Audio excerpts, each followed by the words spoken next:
welcome to Made from Humans, How Reality Becomes TV. I'm your host, Andy Dennert, the creator of Reality Blurred and a writer who believes in the power of true stories. Every week I'll take you behind the scenes of reality TV and my writing about it. On this week's episode, the summer reality TV shows Love Island and Big Brother have a history of casting hot dummies who sometimes turn out to be people who do and say bad shit. And maybe they shouldn't be on TV, so how do they find them? How does casting work? We'll talk about part of that process. Also, recommendations, including for some podcasts, and stick around to the end for life advice from reality TV, this time from the Real Housewives of Rhode Island.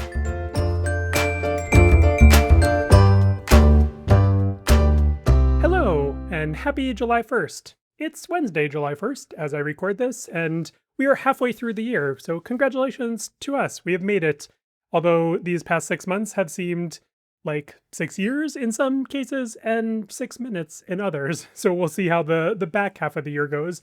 But I hope this week and the next 6 months are wonderful for you. Let's jump into Unscripted Updates, where I discuss what's happening in the world of reality TV news. First up today is an upcoming memoir called In the Shadow of 8, Surviving the Reality of My Childhood by Colin Gosselin.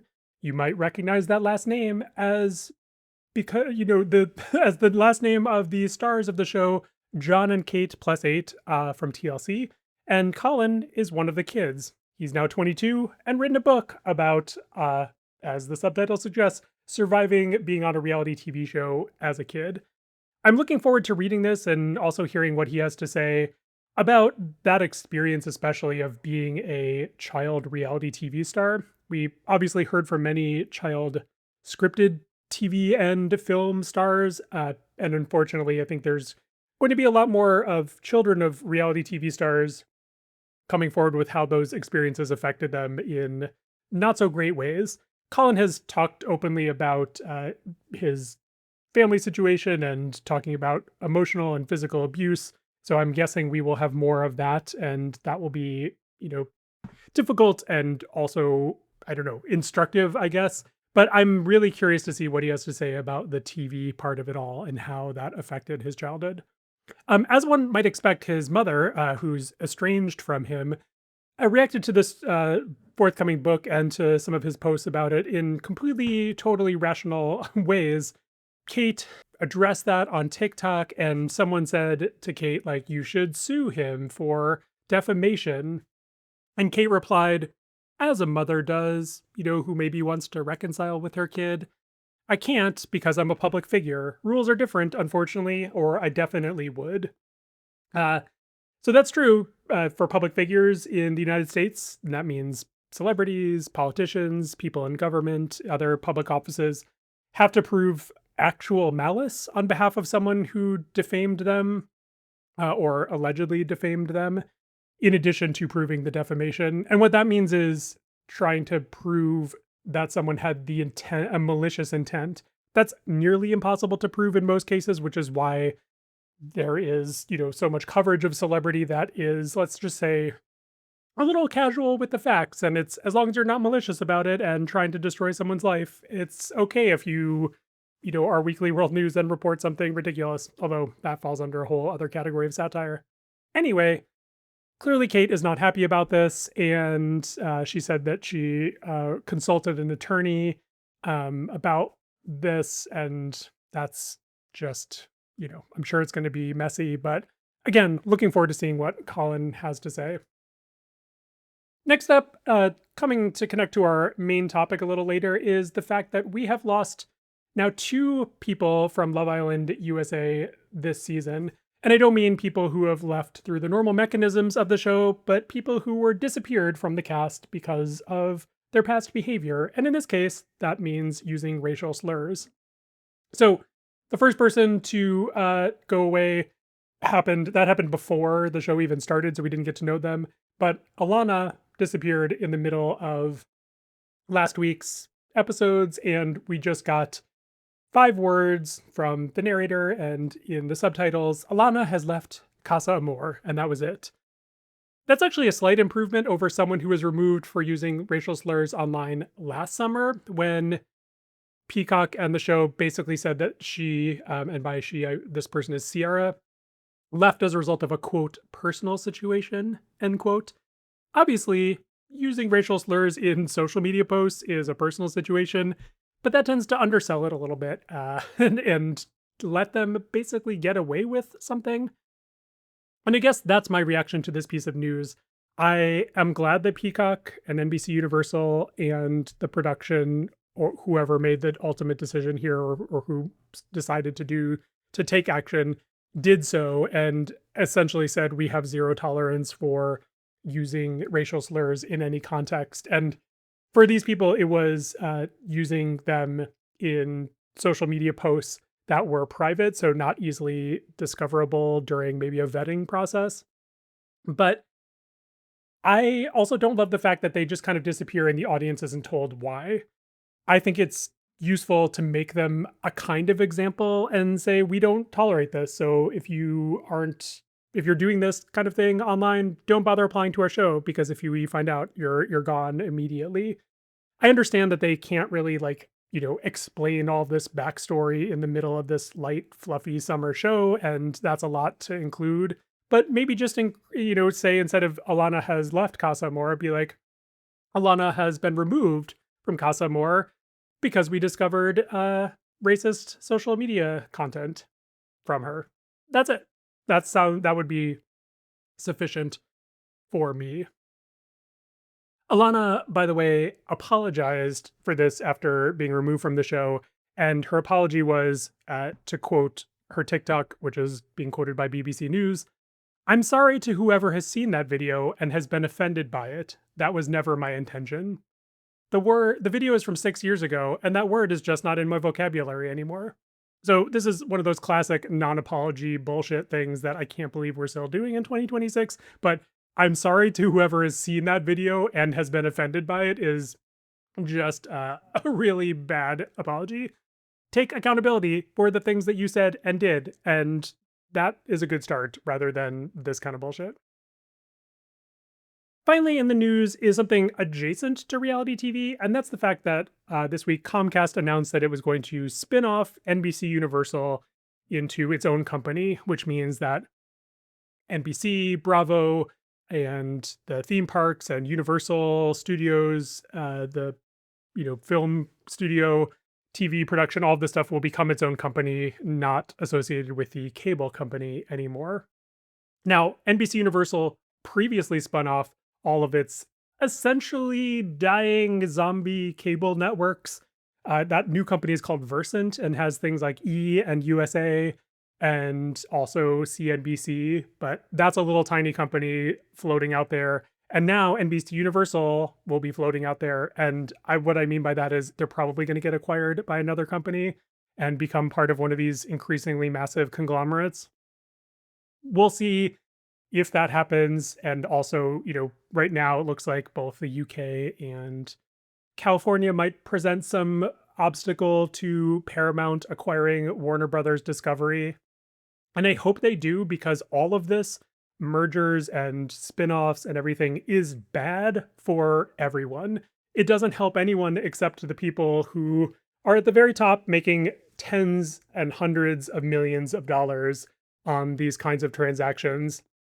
And it just basically screws everyone else, especially the people who are making TV, who are working for these companies. Every time there's a merger, a bunch of people get fired because there's quote unquote redundancies that leaves them, unable to sufficiently promote their shows or to do the kind of development they used to, or just consolidating all this stuff. So now we have all these cable networks that we don't do anything with anymore. They just let them sit there, which of course means people aren't going to want to pay for cable because why pay for a network like Logo or VH1 or even MTV, which has no new content except an episode of RuPaul's Drag Race once a week. And then that's it. And then there's nothing else. So yeah, these mergers are not great for anybody, television, or anyone in the entertainment industry, reality television included. And I just really hope for everyone involved that we stop this madness because just making people richer and making everyone else's life worse is not a great way to proceed. But also, What am I talking about? I live in the United States, and that's kind of what we do here these days, and that's pretty sad. Okay, let's go on to behind the scenes, where I share details about how reality TV is produced. And this week, we're talking casting, and specifically casting for summer shows full of hot dummies. And that means Love Island and Big Brother. Both are shows that air in the summer and also film simultaneously as they're airing. So they're kind of being broadcast in real time. Uh, Big Brother obviously has an actual live episode most weeks, and Love Island USA is getting us the previous day's material like that night. So we're seeing what's happening in almost real time. And of course, Big Brother also has the live feeds where you can just tune in on Pluto or other places and watch what's happening in the house and in the game while you're, between episodes. So that's something that's interesting about both of them.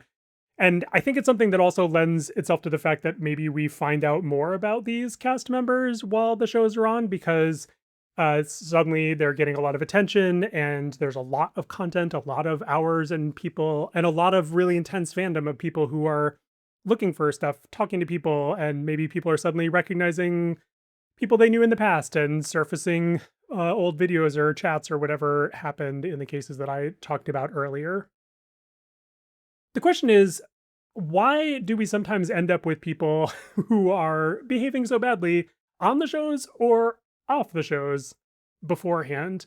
And I don't have the answer to that question. There's probably a million different reasons. Just looking at the history of Big Brother, there's so much awful behavior, again, before people got on the show and then on the show. And that's everything from just like overt racism and homophobia and off and like physical violence, emotional and verbal abuse of other players, all of which is like tolerated and then kind of encouraged in some ways and, poo-pooed in others by the production. And so all kinds of things to talk about with that I'm sure we'll get into as Big Brother starts to unfold, or maybe as Love Island starts to conclude if there's stuff that's coming out there. But what I want to talk about today is how we actually get people to begin with to be on these shows. How do you find them? Where do they come from? And that's an interesting process. I will say as a caveat that casting is different for every show, every network, every production. And there are people who oversee casting at a network or studio or streaming platform level. But then there's also individual teams working on individual shows. Sometimes they work on multiple shows, like the casting director for Big Brother, or Big Brother and Amazing Race and Survivor is now the same person.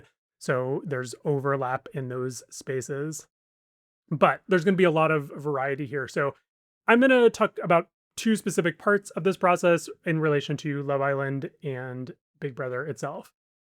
The first thing to know is that cast members are self-selecting, which means that they are applying to be on the show. So they're watching it or have heard about it or someone has told them to apply, and they fill out an application and then go through the process that we will discuss momentarily. But it's somebody who obviously sees themselves in what's happening on TV or wants that experience. And so there's kind of an effect, especially as a show gets older and older, that people are applying to it because they see someone like themselves on it. And it's like, oh, this is for me. And I think in some ways, like that's made Survivor kind of worse in this new era where we have a lot of the players who are just like Survivor nerds. And Survivor nerds are great. I'm one of them, not as nerdy as some people for sure, who have much better recall and takes on the game than I do. But listening to them talk about the game and the way they play it is, kind of gets the same season after season, person to person, versus people who might have never wanted to be on a show in the first place and were recruited. And that's the second piece of this. So when I say that someone fills out an application because they were, offered it, suggested, pointed in its direction, what often happens is that casting directors find people and ask them to apply. This used to happen in public spaces, and I'm sure still does to some degree, but at bars, at restaurants, whether people are working there or just going there, Lynn Spillman, the original casting director of Survivor, was very famous of being able to, like, when she went out on the town or places, she was always looking for cast members for Survivor, always looking for people. I'm pretty sure she found Johnny Fairplay at a bus stop, or maybe that was someone else, but she's just like, that was her world, looking for people who could potentially be on the show. And thus were not necessarily the people who were running to fill out the application at the end of an episode when Jeff Probst prompted them to go do that. Again, I think that made the show better. Now, casting directors spend a lot of time looking at social media and trying to find people who look like and act like people who would be good on TV and good for whatever show that they're casting at the moment. Sometimes they're casting multiple shows, and so they might be considering someone for multiple spots. There's an interesting tangent here that I just want to throw out, which is, seeing someone at a bus stop or at a bar is different than seeing them on Instagram or other social media or TikTok, just other social media, because on TikTok, on Instagram, people are presenting themselves. They're filming themselves. They're taking pictures of themselves or having those pictures and video taken of them. They are presenting a version of themselves to the world. And so there's already a kind of layer of artificiality right there. So someone might come across a profile and be like, this person's really great. And it's like, but is this who they are in real life? Or is this who they are in these videos that they have chosen to upload to Instagram and show to us? So there's an interesting, I guess it's a big variable there. Not suggesting that someone at a bar is necessarily behaving exactly like they would at, in a corporate environment or in a game environment either. But I think there's something more performative about social media than just being in public spaces. So once someone is found or asked to apply, like someone reaches out on Instagram, is like, hey, you'd be great for the show. Are you interested? They get to fill out an application. So I'm actually going to link in the show notes or the episode description of your podcast app to the Love Island USA application so you can take a look at it, because it's really fascinating and big and huge. So people have to fill out everything from demographic information. It's basically like a job application with all kinds of basic questions, and then questions that relate to the show specifically. For example, are you single? If yes, please state how long you've been single for. If no, please describe your current relationship situation. Fascinating that they actually are okay with people applying who are not single. Or I don't know if that means they're in an open relationship, that they are on a break. I don't know if they would cast someone who's married, for example, on Love Island. Probably not. Another question is just one about identity. Identify as straight, gay, bisexual, pansexual, asexual, prefer not to say, or other, please specify below. So they might be, this show, Love Island, as we talked about in last week's episode, presents as very straight and really heteronormative. But in fact, there's, at least on the application, room for people to not just fall in those categories. They also ask things like, do you have or have you had content on subscription sites such as OnlyFans, Fansly, Patreon, or similar, ever made an appearance on an adult film site or exclusive content site? So obviously with Patreon in the mix there, and there's some possibilities for different kinds of public performance. But then there's also asking, is someone doing adult work? Is someone doing sex work? And that's something that used to be really shocking when we discover that a reality TV star did porn. And oh my gosh, and I wrote a bunch of those stories and probably acted shocked or maybe just excited that we were getting some kind of drama out of it back in the 2000s. But since it's so common now, it's not surprising they're asking about it. Also, you can see a lot of these questions are kind of getting at a kind of background check. It's not just interview questions, but it's like, tell us all the stuff that we want to find out. So just kind of shortcut that. One of those questions is really direct. Have you ever formally or otherwise, excuse me. Oh my gosh, I guess this question has me sneezing. Have you ever formally or otherwise changed your name? If so, what names have you used and why? So that suggests to me a question that might be used to help the production or the casting process casting producers, do background checks, but all kinds of information there. And then there's this question, which connects back to this thing that we've learned about these two cast members who were kicked out this season and the one last season. Is there any other information we should be made aware of concerning your application, including anything in your past that may attract negative press or publicity? If yes, please provide details. Obviously, these people who just got removed this season, the two women and one last season, didn't write something down here or didn't disclose that or didn't remember it. I do wonder what would happen if it's like, yeah, I, used to make a bunch of racist YouTube videos. Is that somebody who would get immediately disqualified, or would they pass them along in the process? And are they looking for some kind of contrition and atonement for that? Or, I don't know. Again, we end up with people who behave really badly, who are sometimes saying and doing very racist, very bigoted things on TV shows. And so I'm always curious how much of that comes out in the casting process, or if it does at all, and that maybe it's a surprise to the people who are going through this process. So people fill out this application. The last part of the application is uploading or filming and then uploading a video.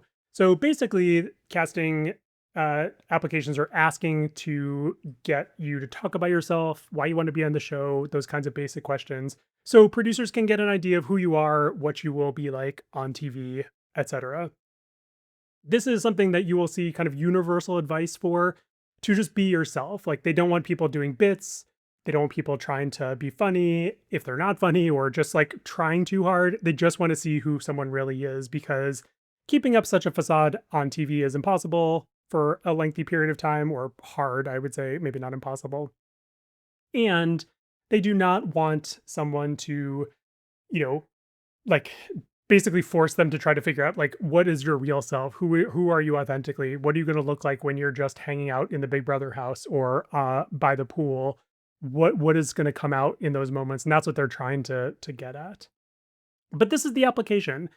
And so that goes to the production and to the casting team who's working for the production. And there's a lot of independent companies who do this. And then some, like I said, networks and shows also have their own internal teams. And they filter through these and basically come up with a list of people that they think would be good on the show. And then they take those and pitch them to producers, to the production, to say, here's this group, what do you think? And that's when that list starts getting thinned out. And then that list goes on to people at the network or studio or however that particular show is structured. So there's a lot of kind of checks along the way. It's not just like you apply, a casting director says, you're on the show, and then that's it. There's a lot that comes in between that.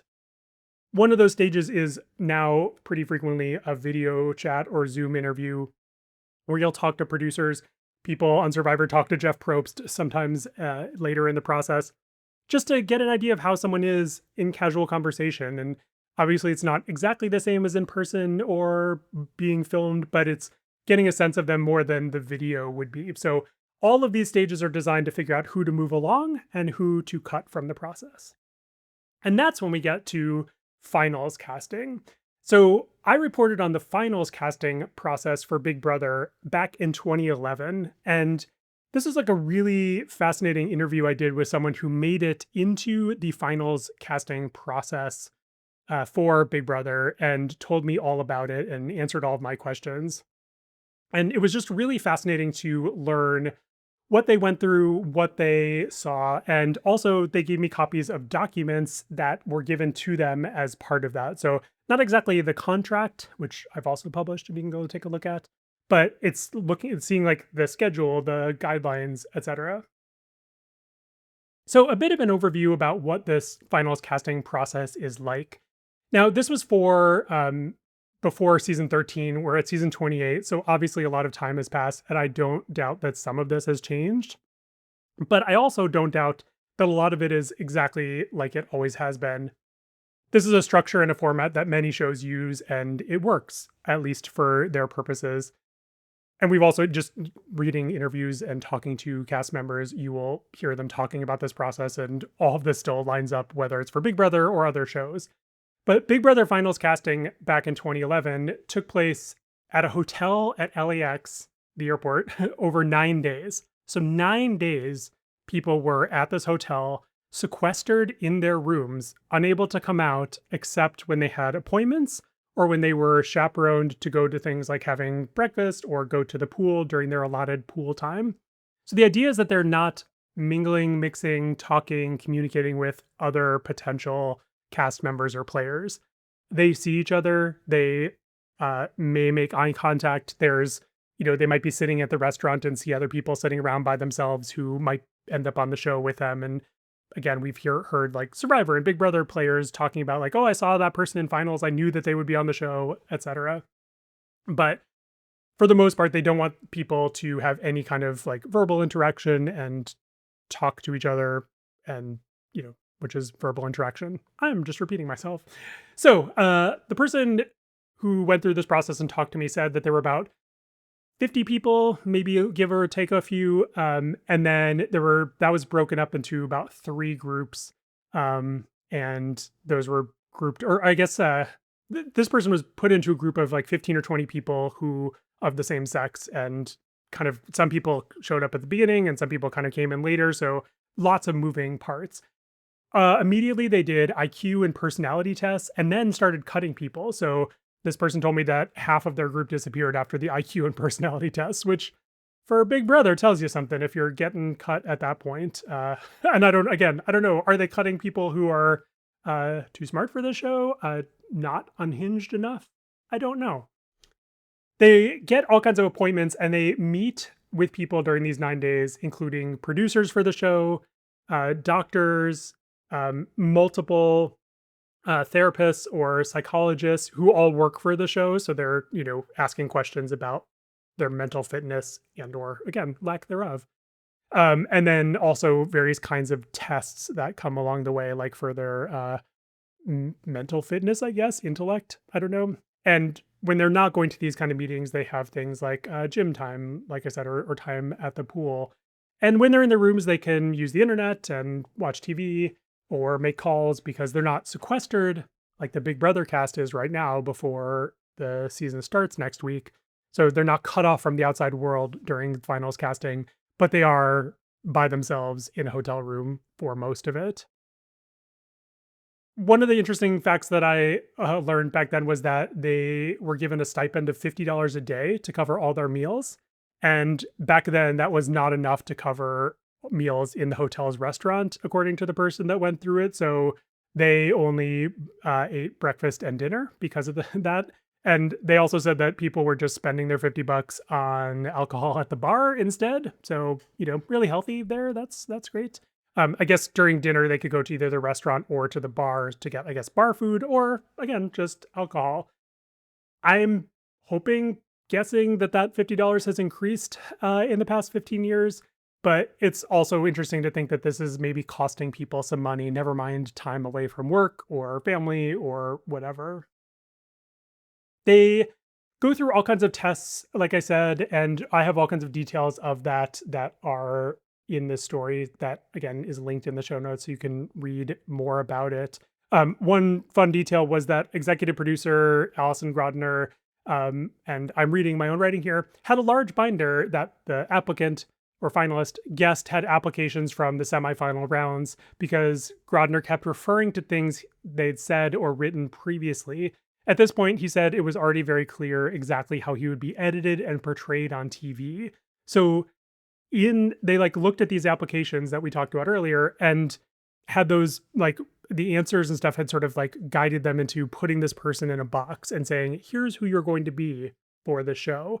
And when you start hearing questions and being guided in that direction, is it any wonder that people maybe lean into parts of their personality and we wonder why they're doing that? And it's not necessarily that they're being coached into doing it, but they're also seeing that this is what the show is interested in. This is why they are being put into this environment as a finalist and then maybe into the environment as an actual player. So really just fascinating stuff.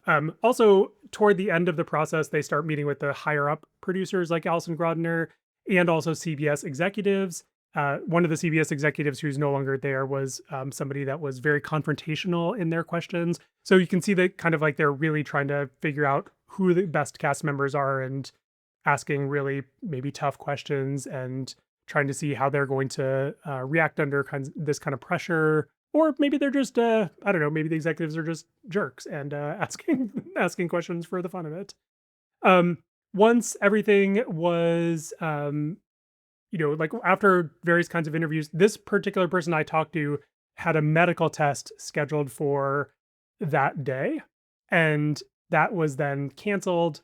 The finalist was told they would be going home the next day. And then that was basically how they understood that they'd been cut from the process. So whatever happened in those interviews and or testing didn't go well. And then they went home and they basically just book them a ticket and send them back right away. So that was another interesting detail. Production actually booked the person a round trip flight for those 9 days and then bought them a totally different ticket to go home on. So lots of money being spent here. Obviously not on the per diem, but in other places.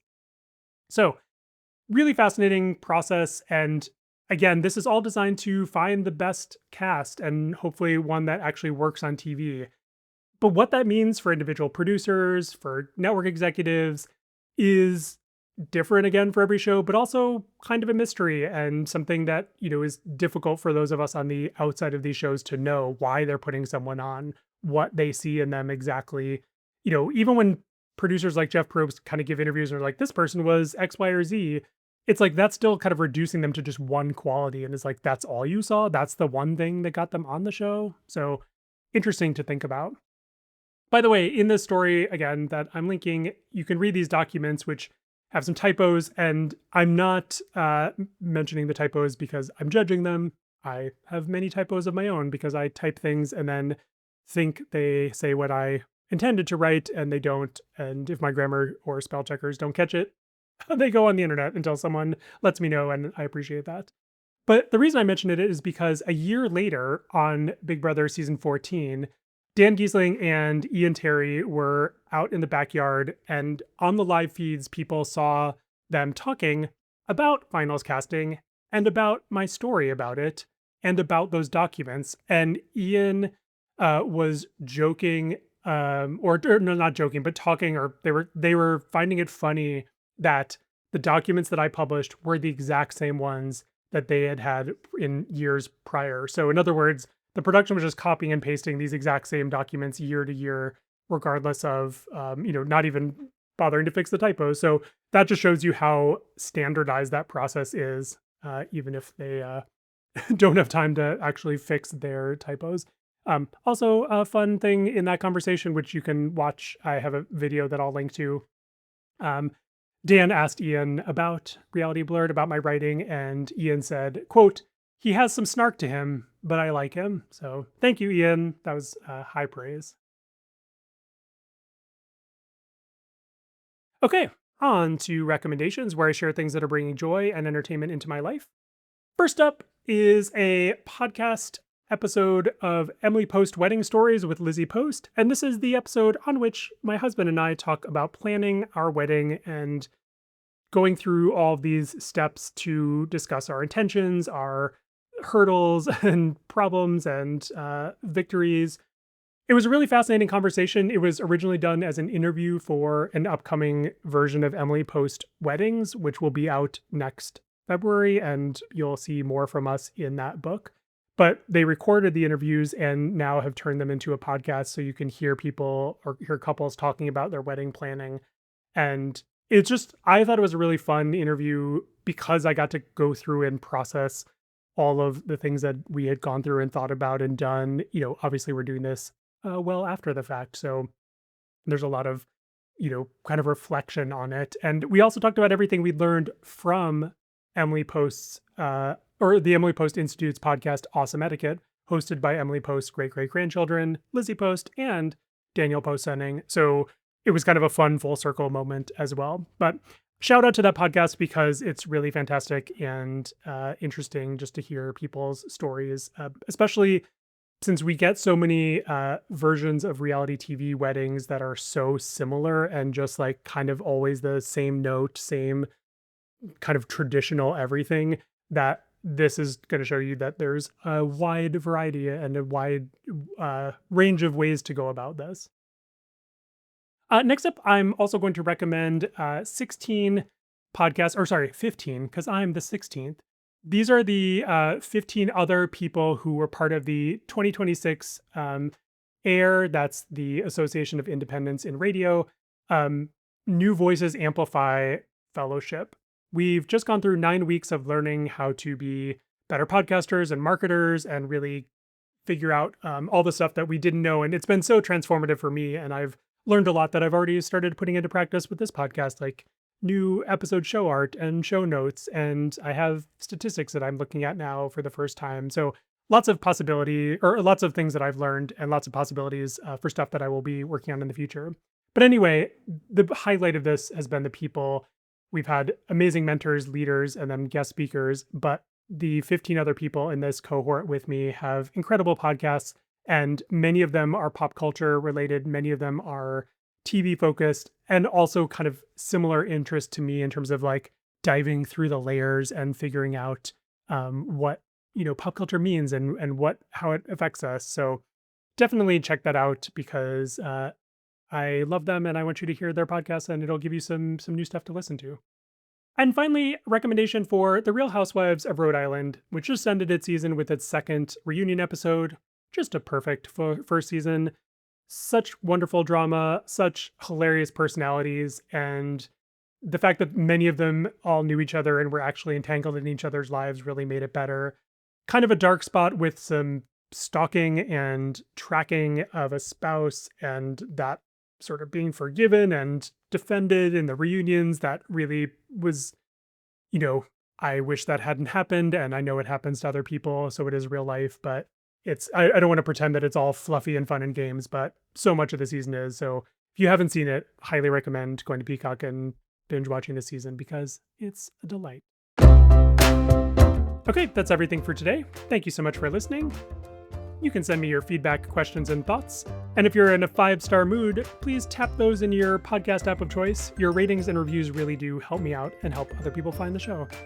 Our theme song is Cheery Monday by Kevin MacLeod, and this episode is by me, Andy Dennert, and is copyright 2026 by Reality Blurred LLC, which is also me.